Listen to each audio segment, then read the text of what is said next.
Hi flower friends, it's Nicole from Flower Hill Farm. And this is not mine. But boy, is it gonna make today a lot easier than normal. So this is actually something that my father just purchased. It's a little bit of a funny story. I was delivering the bouquets of flowers up to the mercantile and I saw this on the side of the road for sale, but it was like a weird highway where there was one road and it was for sale on the road over and I couldn't get over. And so I ended up saying, I had my friend Lisa with me, I said, I really want to stop and I want to see that thing.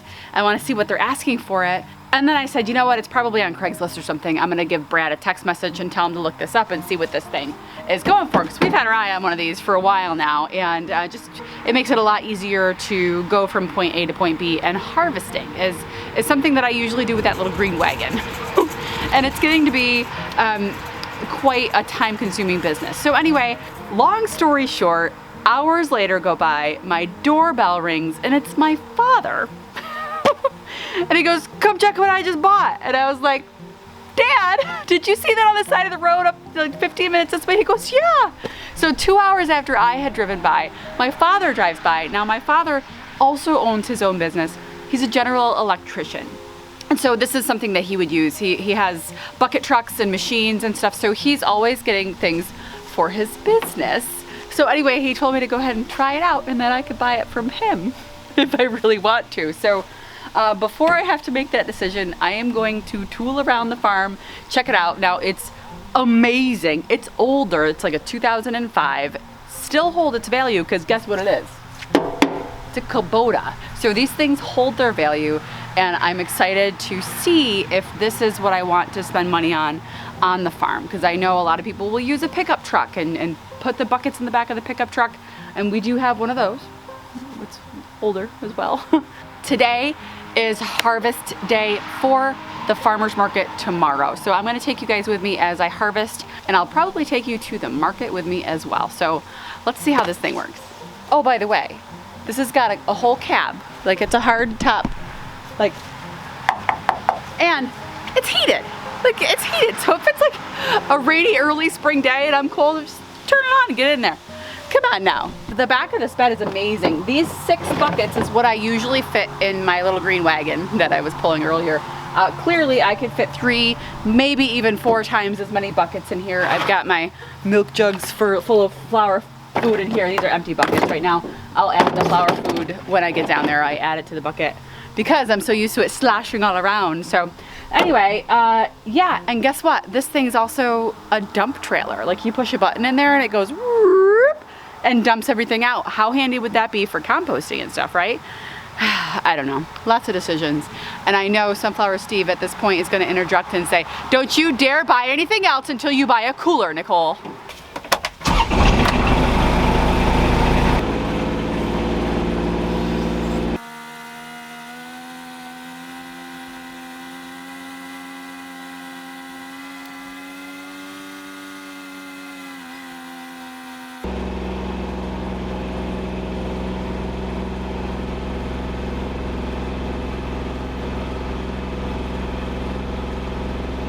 We're here.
The bee is feasting on my blooms.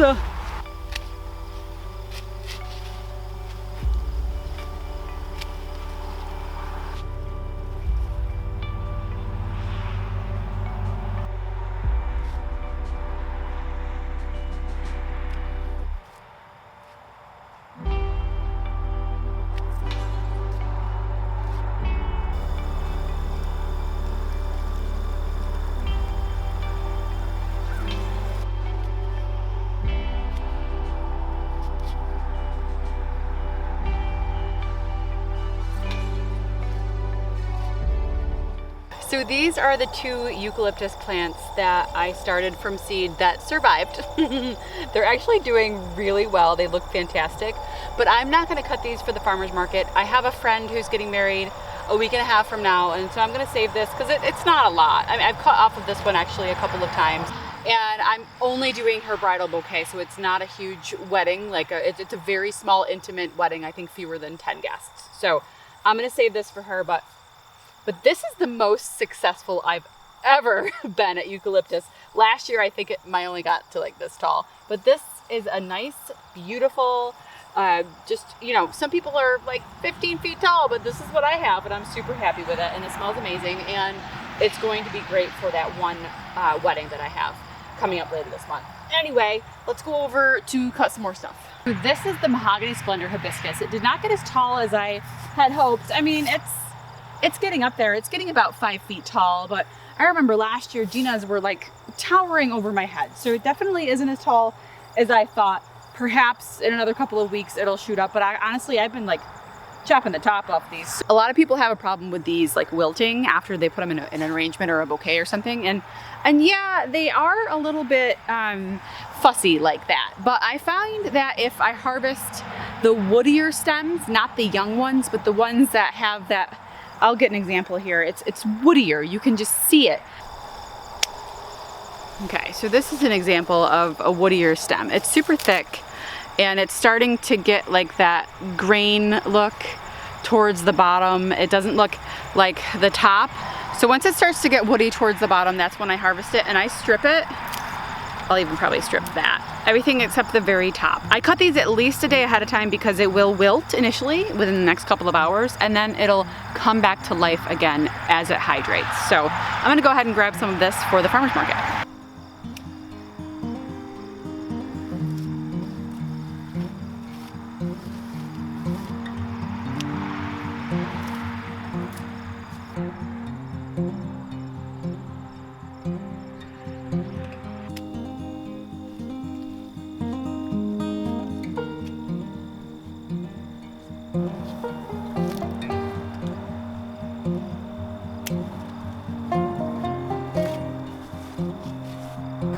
Now that's a pretty sight. So shortly afterwards, the rain really started to come down hard, and I had to put the camera away. Of course, now that I have that little Kubota RTV, I was able to kind of jump inside and kind of wait for the rain to pass, but I was able to get a couple of shots while it was raining from inside the RTV of the rain falling on the zinnias. It was very peaceful and very beautiful. But at that point, I basically had everything that I needed for the farmer's market. It's really not easy for me to set the camera up at the farmer's market. There are literally people waiting for me in the parking lot when I get there. So it was very difficult to set the camera up, but here are a couple of shots of some of the bouquets that I had for sale there. It was really another great day at the market. It was really busy, and I was able to sell several dozen bouquets. And one of my CSA customers stopped by, Angie. She brought me this beautiful gift basket with a coffee mug and some coffee and just some treats, and thanked me for such a great season. Oh, melts my heart. So the wedding that I was saving that eucalyptus ended up not needing it. So I was able to incorporate it into another custom $100 arrangement that I had this week. Oh my goodness. I called this one Fall Romance, and it was huge, and it was using my favorite vase. I hope that they give it back. I mean, if they keep it, it's okay. It's part of the price, but perhaps they might return the vase. It's definitely my favorite one. Anyway, I loaded this one up with a bunch of the Queen Lime zinnias. I loaded it with the dahlias and then some sprigs of eucalyptus, and this by far is my favorite fall arrangement that I've made, you know, in a vase, and I've only made like 3, so it's my favorite. I love them so much. This color combination, I used the celosia, I used everything. So anyway, and I know that the customer was really happy with it as well. So as far as the RTV goes, this little Kubota side by side, it is definitely a game changer here on the farm. I don't know if I am going to purchase it yet. But in the meantime, I can borrow it and see if I like it, and kind of let my dad know, and he'll use it when he needs it, and I'll use it when I need it. So who knows, maybe it'll be a joint ownership RTV. He only lives about a mile away from me, so it's not like it would be too much to make it go back and forth from farm to electrical shop. So anyway, thank you guys so much for sticking around, and we'll see you soon. Come with me and you'll see a world of floral vegetation.